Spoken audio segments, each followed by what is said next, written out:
Like a fart in the wind, Highguard has came and went, only being online for 45 days before shutting down on March 12th. This needs to be an example for all future free-to-play games that plan to drop. You cannot be average, you cannot be mediocre, otherwise you are going to be forgotten. Launch with all of your core features and maybe you'll stand a chance. Launch with all of your operators, all your weapons, because you have one chance to make an impression on people before they drop the game forever. And I understand needing post-launch content, right? You need season 1, you need season 2. Games should start at season 1 and then maybe 2 months later season 2 when you have another content drop. Don't be hiding skill trees behind content drops, core aspects of the game in later seasons. This is stuff that the game needs on launch. The fact that Highguard had skill trees ready to go, I feel like is completely unacceptable. This should have launched with skill trees. People would have given it a better chance because there's more things to do. This isn't 2017 anymore. There's a ton of free-to-play games. Overwatch, Marvel Rivals, Fortnite, Rainbow Six, Apex Legends. Tell me one reason why I should be playing Highguard. People often think that the hero shooter space is oversaturated. No, it's the free-to-play market which is oversaturated. There is so many great free games that you could play and grind, because free-to-play games, there's a grind to them. And if you're not putting money up front for the gameplay, well, you're going to be less likely to actually give it a full chance because you're like, oh, I didn't waste any money on this. I didn't waste any time on this. Like, I played one match, I didn't like it, I'm never going to play it again. Unlike if you paid $60 for it, then you're going to try more, you're going to try to find something you like out of it. Was the game treated unfairly? Yes. I feel like this game has a lot of heat on it, and it had a lot of heat, I should say. And just like Marathon has a lot of heat on it right now. Marathon's not free to play, but it has a lot of heat, and we'll see how things do with that game because it's not looking too bright with that right now. But we're going to stick to Highguard. Final trailer at the Game Awards. I believe that was the announcement trailer. Dead silence, and then the game drops. What do you expect to happen? Once Tencent dropped its support in middle of February, this game was over. There was no chance for it. There was no hope. But honestly, what do these big corporations expect? Do they think they're just going to strike gold every time they launch a game like this? Do they think they're going to have the next Fortnite, the next Apex Legends? Unless your game is extraordinary, that's just not going to happen. That's unrealistic. And I feel like these companies just have unrealistic goals on how their game is going to perform. From what I've seen online, this game cost over $200 million to develop, and they're just giving up on it after 44 days. They really couldn't put another $30 million towards it, making the game more innovative and actually growing an audience. Instead, they just want to throw $200 million away because it wasn't an instant hit, so it's a failure. This is why I'm grateful Battlefront 2 in 2018 did the turnaround that it did, because EA could have easily just pulled the plug within 2 weeks. If that Battlefront 2 would have launched today the way it did, with its perception it did when it did launch, the game would have been dead. It would have been considered a failure day one. EA would have pulled the plug on it, and we wouldn't be playing Battlefront 2. Instead, they learned from their mistakes. They turned things around into one of the best Star Wars games that you could play. And even last year, 7 years after the game launched, it reached its peak on Steam because people were put onto it and people actually enjoyed it. One of Highguard's biggest hurdles was itself. It didn't advertise itself. There was the announcement at the Game Awards, the final trailer, and that was it. And any word of mouth, which I'm sure is how most people heard about it, was negative. It was, oh, this is just another hero shooter. This game looks like slop. They killed Titanfall for this. And regardless of how true the statements are, it doesn't matter because the game is perceived negatively in the public eye, and the court of public opinion is the most important aspect for a free-to-play game. And it did rack up 2 million players. All those players dropped the game. I believe it saw a fall off 99.9% of its players. I don't know if that's before or after, or taking into consideration when Tencent dropped support and all the layoffs were announced for Highguard. Highguard is unique, but it doesn't do anything special. I had a video where I thought Highguard was a fun game to play. Was it perfect? No, but I personally thought it was fun. And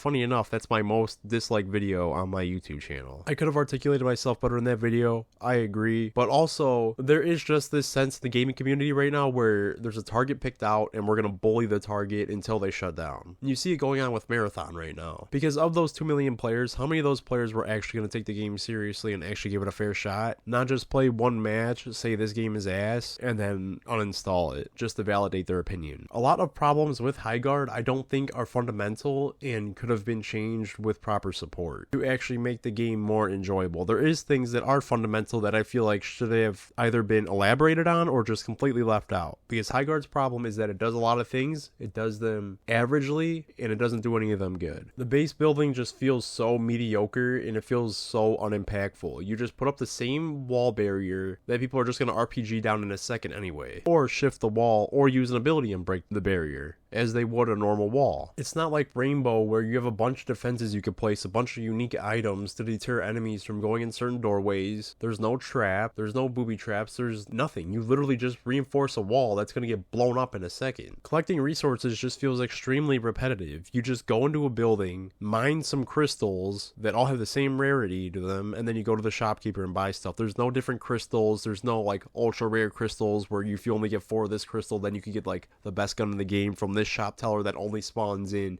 5 minutes into the match and you have 1 minute to get to him. There's nothing unique like that. It's just go in the building, mine crystal, buy armor. Looting is almost pointless. And the loot pool in this game sucks. It feels like I'm picking up the same 3 guns every time I open up a chest. And that weapon can either be blue, purple, and then there's a special red rarity, which I believe drops when you get killed. This game has all 3 of these core aspects, yet none of them feel special, none of them feel unique, they all feel half-assed. They could have easily just focused on base building and not have the mining thing. Or just have a different way of collecting resources that isn't mining, because I feel like that's just a waste if you're not going to elaborate on it. Same with the base building. Why even have base building when there's nothing unique about it, when it's pointless? The game did launch with 9 heroes, which I feel like is an okay amount. It could have launched with 12, but for this type of game, I feel like 9 is reasonable. They feel unique enough. Their abilities are unique. I think it's one of the best things that this game has done is the heroes. The designs all look pretty decent. They're not boring like Concord. They actually look like who they're supposed to portray. Balancing also was a big issue in this game. 5v5, while it does feel better, you're getting rolled way more. Some ults feel more powerful than others. Guy's Ice Demon just seems unkillable at points. And some of the weapons, I don't know what the hell they are. You'll get a long range weapon and it looks like a shotgun. You'll get a shotgun and it feels like an assault rifle. And then I don't know what it is, but it feels like I played on the exact same map the whole time, and I didn't. I played on at least like 5 different maps. They all feel the same. None of the maps felt unique. There was no unique aspects to any of the maps, which is extremely unfortunate.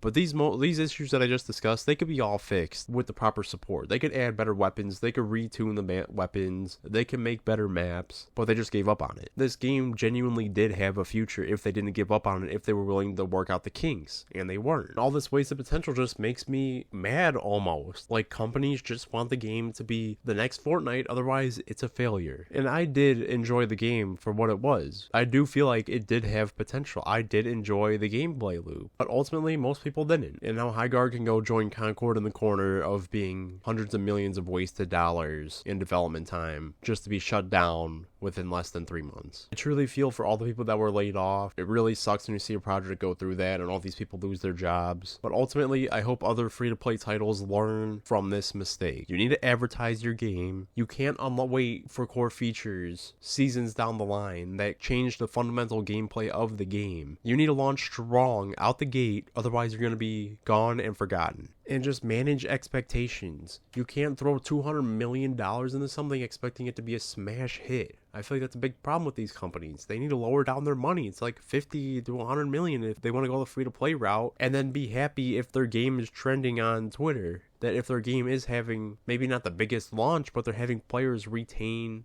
attention. I feel like that's a very important part of these games. It's just retaining the players that you do get, not how big the launch is itself. Anyway, let me know what you guys think about Highguard. Do you enjoy it? Do you absolutely hate it? Have you even tried it? Let me know. And if you enjoyed my videos or my content, please consider subscribing. It helps me out a lot. And I'll see you guys in the next one.